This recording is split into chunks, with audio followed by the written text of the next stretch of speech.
Můj syn možná bude chodit se jaj a já s tím nic neudělám. Ale co na to ostatní? Zeptáme se v Berouně. To ani nejde, ne? No aktuálně nejde, ale pak jako když jako vzniknou té automatovní a budou mít prostě svůj nějaký jako mozek nastavený, tak... A ne, to nedává smysl přece, aby někdo chodil s robotama. No tak to je váš názor tím, ne? Je to názor, jako za mě je to úplně nesmysl. Jo, jasně. No nevím, co na to odpovědět, protože ta otázka je zvláštní. Protože Je zvláštní, no. umělá inteligence není živá bytost, takže se s ní asi moc chodit nedá, možná tak povídat. Ale s robotem, který jako umělou inteligenci má uvnitř sobě? Znovu říkám, ta otázka je pro mě zvláštní a vůbec bych si to nedokázal překvapit. Jako lidi jsou lidi a stroje jsou stroje. Jo. Takže si myslím, že spolu moc... Nepotkají se. Potkávat se určitě budeme, již brzy, ale nejde to prostě dohromady, aby spolu někdo žil jako s nějakým robotem. Divné. Divně, a proč? Neumím si to představovat. Jsem ještě stará škola, takže si nemůžu představovat, jak by robot mohl jít spolu s dětma do školy, no, ale když to bude naláděný na to, že to nebude dělat blbosti, tak ano. Jo, jasně. Jo. A co by říkáte vy? Kdyby vaše vnučka chodila by s robotem, jaká by byla vaše reakce? Stejná jako tátovo. A co ty?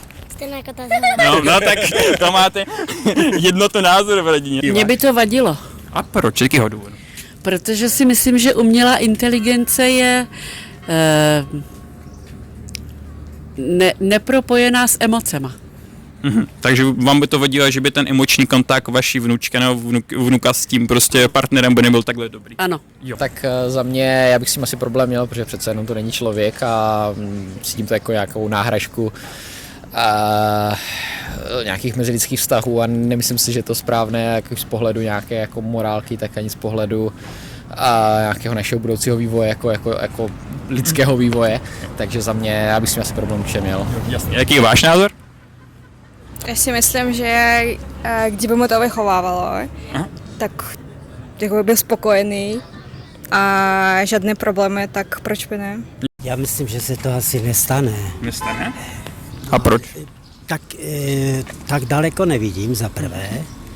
A jestli by se to jemu líbilo a byl by spokojen, no tak já nemůžu mu zakazovat něco. Jo, jasně. OK. Já si myslím, že to je na každého, že věc, jaký má přístup. Dneska se mi líbí paní, možná, že za 50 roku něco bude jiného. No to možná ne. Takže to bude zase nějak, se člověk se přizpůsobí. Víte? Jo, jasně. Minimálně z hlediska rozmnožování. Ale zase by to přinášel nemoce, ne? Tam byl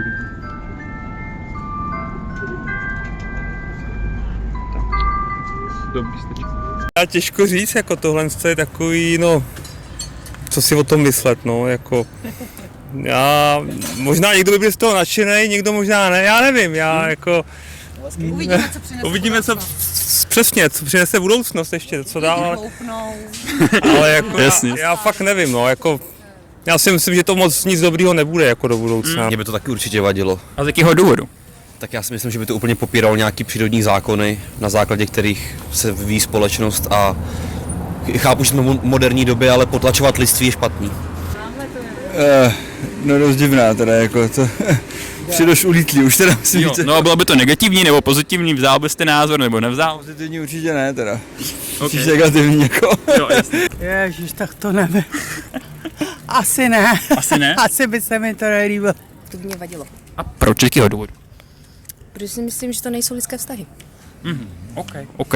A to je váš názor, to vám brát nemůžu. A jaký váš názor? Já mám stejný názor. Já to asi nebudu brát vážně. Ten jí vztah. No. Jo, to vám nedokážu vůbec odpovědět, protože já nemám úplně dobrý kladný vztah k robotizaci. Jo, jasně. OK, tak děkuju moc.